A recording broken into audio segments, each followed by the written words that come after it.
Hello again, welcome to the Memoir channel. My name is Nikki Smart, and today I'm going to be speaking with Colby Coash about his memoir, Running Naked, Surviving the Legacy of Family in Rural Nebraska. So yeah, Colby grew up in this tiny little town in Nebraska that I think had a population of about 1,100. And his book is kind of about getting out of that town and what it was like to grow up in that town. And I think he went on to become a state senator of Nebraska. So well done, Colby. Let's go talk to him and find out a little bit more. Hi, Colby. Welcome to the Memoir channel. Oh, glad to be here. Thank you. So, could you maybe just tell a little bit about your book, Running Naked? Like, what's the sort of basic outline of it? Right. So I am a uh, kid who grew up in a very rural community here in the Hmm. Midwest of Nebraska. My roots run very, very deep in my community, uh, so deep that the people in that community couldn't really distinguish me from my father. We were all kind of together, right? And so um, I wrote a book about how a village kind of raises a child, but what in my story, I was running and I ran Hmm. pretty far from that community and did some very, I ran so far as to go to Africa as a 15-year-old. I ran for office. I ran across stage in the nude as a as a college student, and it was all in a real effort to kind of break away from that legacy that I felt was tying me down. But Hmm. at the end of the day, I found myself kind of making a full circle back into that community and re-embracing my father, who's kind of the hero of the book. Okay. Yeah, I think you said the place where you grew up had a population of 1,100 people. 1,010 people. I mean, that's And so I few always thought people. it is very, very, very small. 1,010 people. And when I was growing up, I remember kind of counting my own family. I had two parents, one sister, four grandparents, and two aunts who all lived in the community. And that was 10 people. And I thought, wow, if my family moved out, it'd be a even 1,000 people in our community. But really was one of those places that, you know, really kind of embraces all the children in their community. But Yeah, um, you didn't wander far from that community. If your father was a farmer, you became a farmer. If your right. mother was a teacher, you probably became a teacher. People tended to be owned, so to speak, from that community, and Yeah, so that you it said felt. something. But you said something interesting, and it was that in Bassett, your vocation was not what you did; it was who you were. That's right. Yeah, That's yeah, right. And Bassett really wasn't a community you lived in. It was kind of a community that owned you, so to speak. You were just kind mm, of. And my story that I wrote about was the fact that my mother was born in that community. My father was born in that community. My grandparents were born there. My great grandparents were born there, and so there was just this. The roots ran very deep, and so while there's a lot of foundation there, it really felt like I couldn't uproot myself, and so I had to hmm. do things to get myself out of there, and that's what I wrote about in the book. And so, do you think most of the families there they were the same thing? They had generations in the same place that never left, never moved away. Well, yes, but the population has slowly declined over the decades, and it's primarily because in every generation, less people stay, Hmm. and they're finding, and children are finding their way out of the community, and some are staying, and some are finding their way back. I certainly have a different relationship with the community now than I did when I was growing up. I didn't have much. Regrettably, I didn't think much of that community, but when I wrote the book, I was able to reflect on how much it did impact me in a positive way, and so in a lot Hmm. of ways, it was kind of a love letter back to that community that raised me. So, when you did your running across the stage naked stint, was it for that community? Was it? No, it quite the opposite. It felt a little bit like a middle finger to the No, community. but That yes, I agree. But I mean, was it in that community? So they all saw you do oh, this. They were the No, no. no, this was done while I was a college student. So it Okay. was while I was at the university and um, kind of, my father, we were in the agriculture business in the fertilizer industry, Hmm. and I was the only son, and it was a generational business. And I decided at some point that that would not be my path. And so I tried to think of the most opposite thing I could do from running a fertilizer plant, and becoming an actor seemed to fit that bill. And then all of a sudden I got this opportunity to run across the stage naked, and I thought, well, they certainly won't have me back once they hear I've done that. So I went I went ahead and did it. I mean, it's very brave, especially at a young age when you know you're everyone's so self-conscious at that age. So it's very brave of you to do that. It felt vulnerable, but this was Yeah. before cell phones and social media, so it felt a little more insulated than it might today. Right, right. That's true, because now it would just be in perpetuity on the web. That's right. And then there was something else you said. Oh, I like this when you said your father found familiarity in the routine and the comfort of doing. He enjoyed it, but it was suffocating your mother, right? So the same, yeah. Yeah, that's right. So when I was a child, my father found a lot of solace in just the work that he was doing, and that's how he, getting up every day and grinding away at a vocation was something that I guess that from my perspective he found solace in, and Hmm. he felt like he was good at it and being a provider.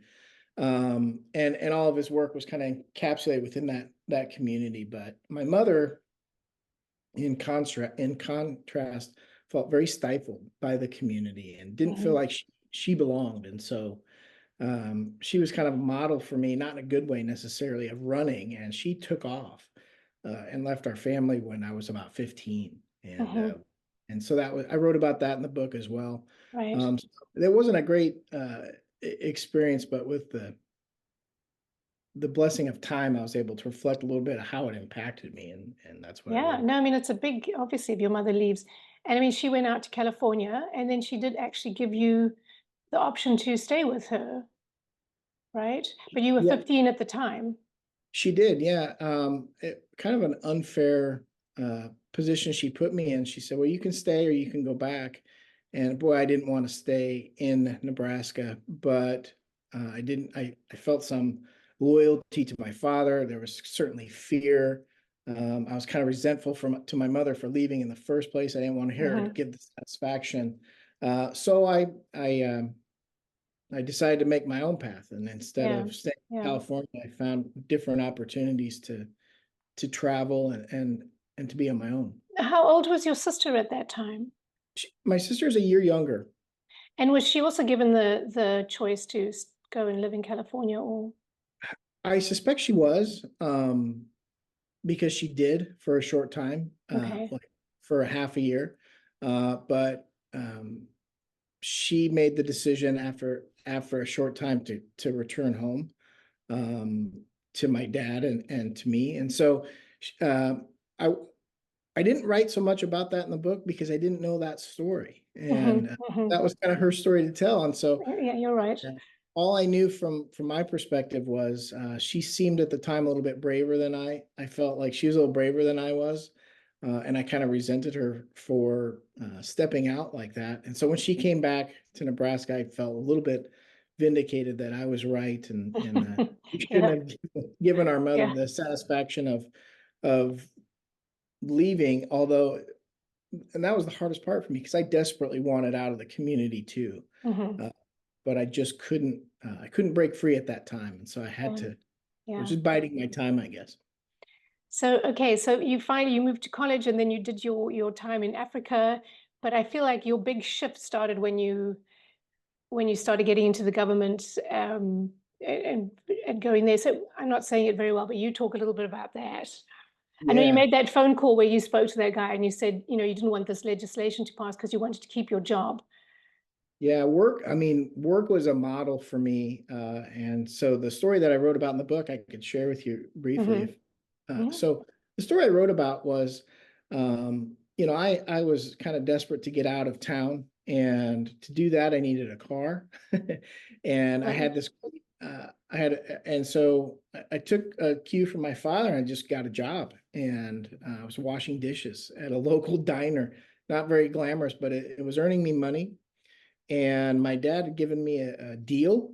And the deal was any money I had earned, he would match to an extent, and then I could get could get a vehicle, right? A car. Mm-hmm. And my intent was get something that would get me out of town. But at the end of the day, one day my boss, and she's very much a mother to me, said, Colby, we can't have you work as much as you're working right now, because the legislature or the local state government here is going to pass a law that would limit the amount of hours a kid your age can work, the amount of days they can work, how late they can work, and that's gonna affect your employment. So that was very unsettling to me. And I went home to my father and I told him the story, hoping that he would, understand and maybe make up the difference. But instead, he called a senator and he put me on the phone with him. And I shared that story with him. And then at the end, he, weeks later, and I didn't really know how it worked, but I got a nice letter from him. And it said, thank you for sharing your story. We're not going to let this bill pass. And I felt like I had some impact in it. I probably didn't, but it made me feel that way. And it put me on a path in reflection that got me into public service. And Mm-hmm. so kind of the end part of my book that I wrote about was how I ended up into this public sphere, kind of became a public figure here locally, at least in Nebraska, and then eventually internationally with some things that I did. And it was kind of interesting that I was put on that path as a young child, and you never know how those things are going to turn Right. out. Right. As you say, I think that's actually such a fabulous thing for your dad to do, isn't it? I mean, I thought that's so. the way you teach your kids. Yeah. Yeah, he could have just bailed me out. He could have just said, "Well, that's tough. That happens." But instead, he kind of put the power back in my hands and said, Yeah. there is something you can do." And It's brilliant. And boy, it it made me didn't feel so big to do that. exactly. It empowered you. It's wonderful. Yeah. Is there maybe a part of your book that you'd like to read for us? Well, I could. Right. Let me. So this is. I mentioned that my father and my grandfather before him, we were in the fertilizer industry, right? So this is a kind of a reflection on that industry and how I got introduced to it. So, as a child, I never knew what my father was doing when I couldn't find him. He went somewhere every day, but what he did every day was a mystery. Where's Daddy? I would ask my mom every morning. He's at the plant. I knew where the plant was. The plant was on the north side of town across the train tracks with three buildings: the office where my dad disappeared into every morning, which was nested between the shop and a large warehouse full of granulated rocks. I was fascinated by the dump trucks and the skid loaders and drawn to the piles of rocks, but I knew I would be in trouble if I decided to pick one up and throw it. Dad left most days before I woke up, and I went to bed most nights without seeing him. Your dad is working hard tonight, Mom would say. He's helping Grandpa. I never asked what he was doing. I was satisfied just enough that she knew where he was. Mom had been a hospital nurse at one time, but decided to stay home with my sister Kelly and me shortly after I was born. I'd been to the hospital only once, and that was when I fell off my bike and needed to have my scalp sutured. There was order in my world, and it didn't matter what Dad did every day at the plant until my second grade teacher, Mrs. Leonard, asked each student the question that each one answered easily, except me. One after another, my second grade classmates reported about their future occupation: mechanic, rancher, truck driver, farmer, teacher. When it came to my turn, I was silent. Colby, what do you want to be? I don't know.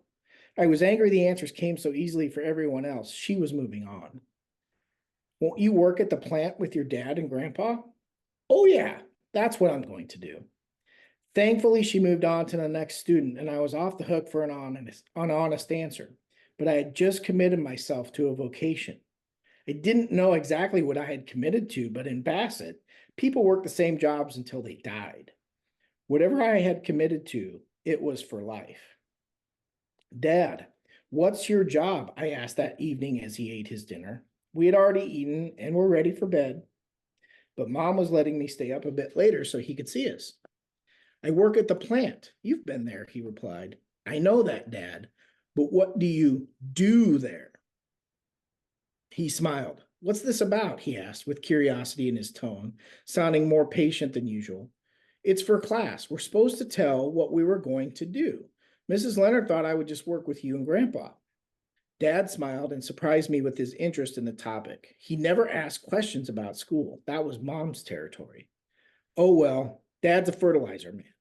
Confused, I stared at him blankly. I help things grow, he replied matter-of-factly. You want to work with me? He asked with uncharacteristic enthusiasm. He was interested, and I was pleased that I was the source. Fertilizer man. Seems reasonable, I thought. I could be one of those. Yeah, I could do that. It was an easy decision. I could be with him at his work every day and help with the box. Its content still unknown. More importantly, I could be with him. I could be a fertilizer man too. My dad is a fertilizer man, I proudly reported with conviction, and the class moved on like all things do in Bassett.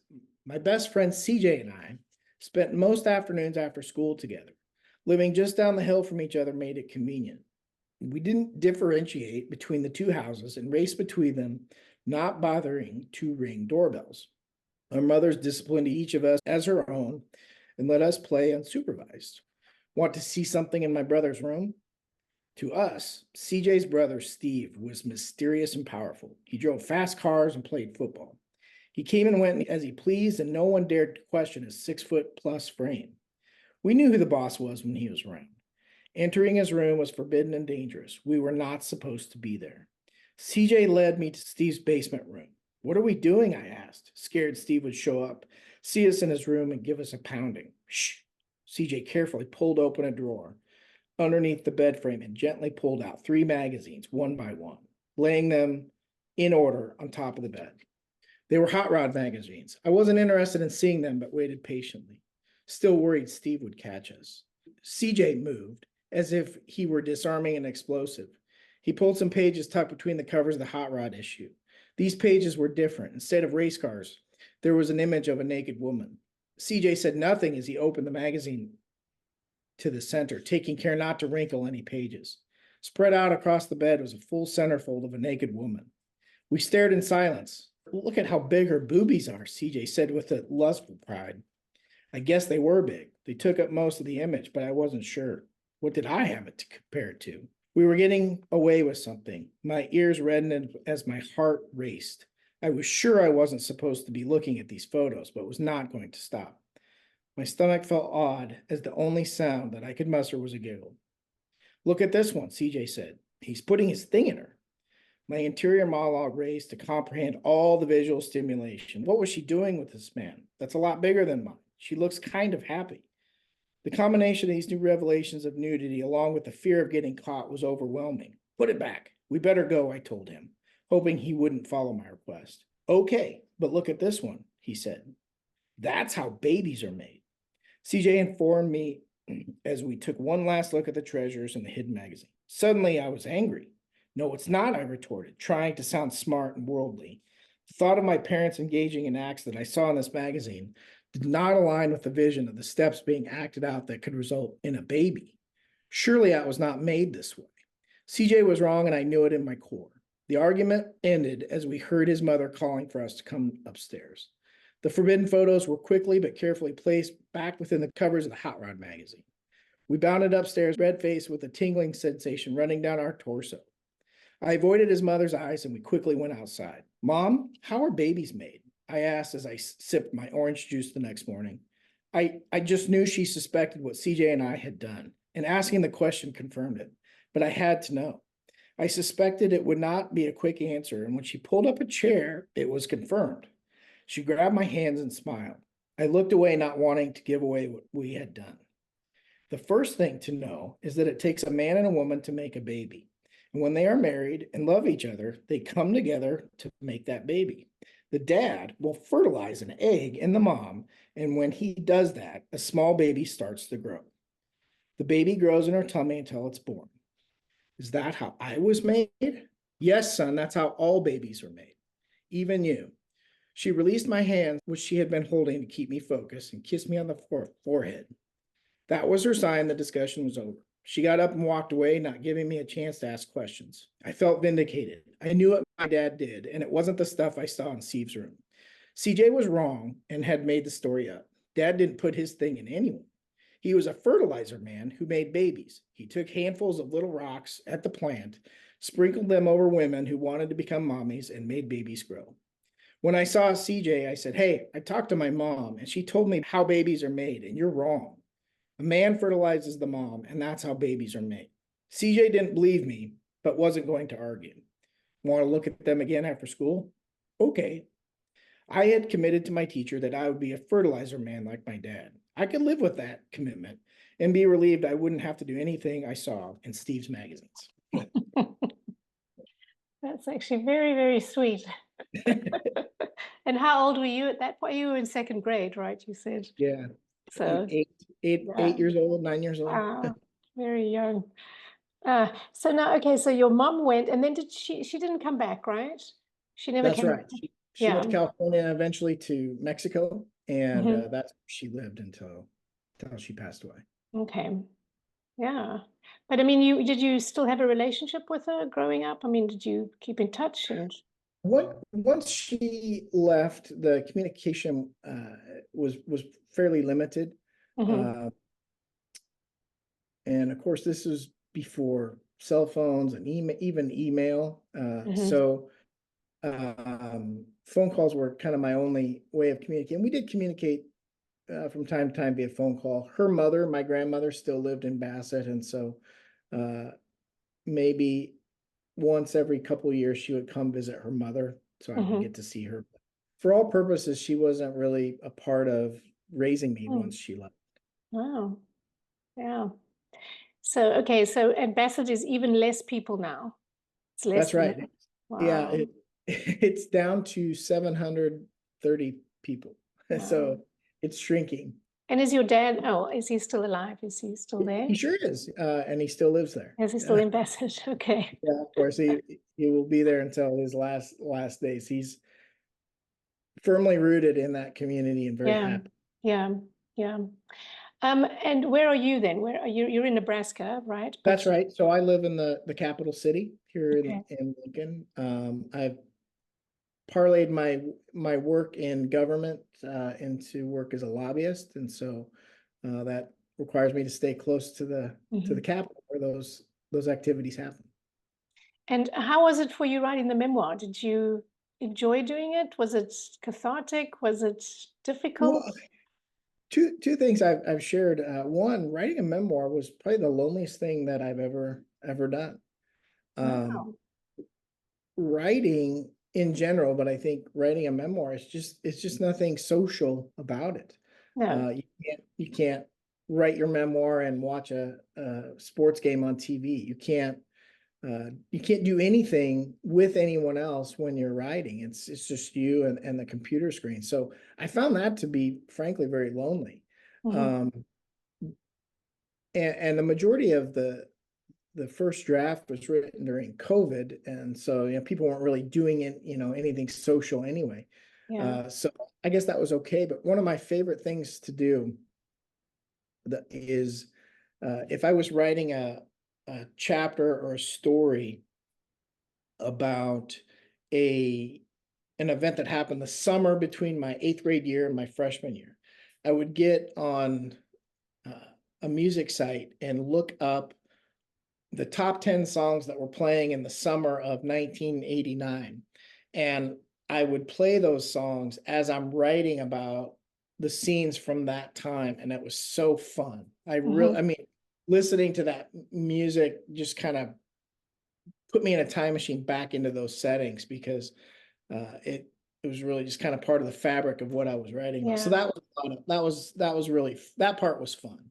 Yeah. I really enjoyed writing about my childhood, and I enjoyed getting into my 10-year-old self and writing about the world from his eyes.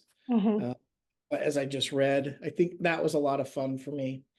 But what writing a memoir did for me really is turn me into such an advocate for other people writing their stories. And I've really been, every chance I get, I talk to people about the healing power of writing, the Yeah. cathartic, Yeah.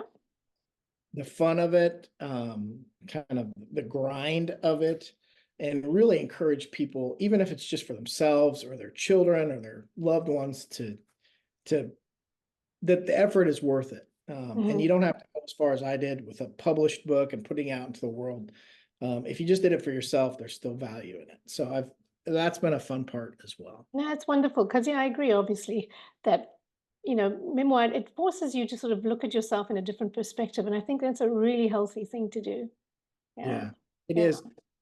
Yeah, and I made an early choice. If I'd written this book uh, when I was in my early 20s, soon after these events that I wrote about had happened, it would have been a very different book. Yeah. But because I had the distance between these events and when I wrote it, I was really able to, I had to make a decision about who's writing this book. And the decision that I made was this is a book uh, about, it's a memoir that is rooted in the reflection of somebody looking with the benefit of time, looking back on these events and how they shaped you.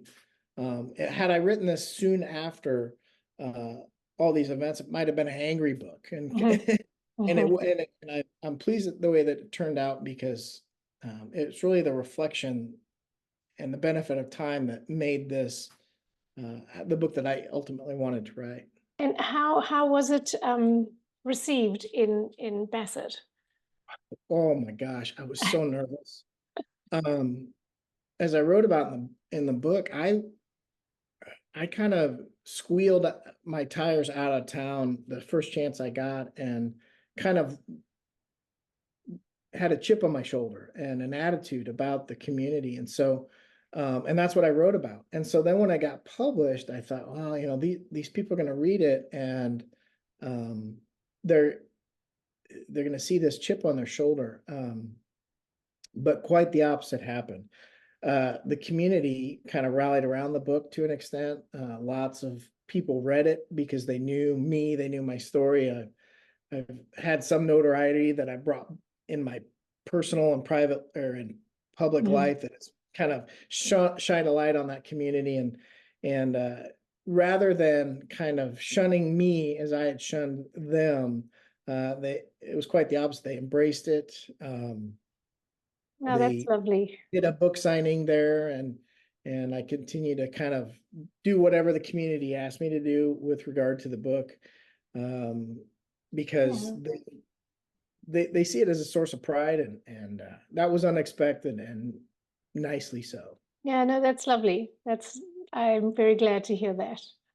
And how are you doing with book sales? Are you through It's Amazon and Amazon primarily. Locally, it's been very successful in some bookstores here. that's great. I love that they're supporting you. I think that's very, very They've cool. been great. They've been Yeah. great. So are you planning to write something else, or was it just sort of a one-off and that's it now? Well, that's always a loaded question for an author. So, what I learned through this, so the first draft of this book had a lot of my political career in it. Mm-hmm. Uh, that was edited out purposefully. And so I have a lot of things already written about my political career. But to be honest, that wasn't as fun to write about Mm-hmm. for me Mm-hmm. as my childhood was. And so I'd like to write more about what it's like being a child in the 80s Mm-hmm.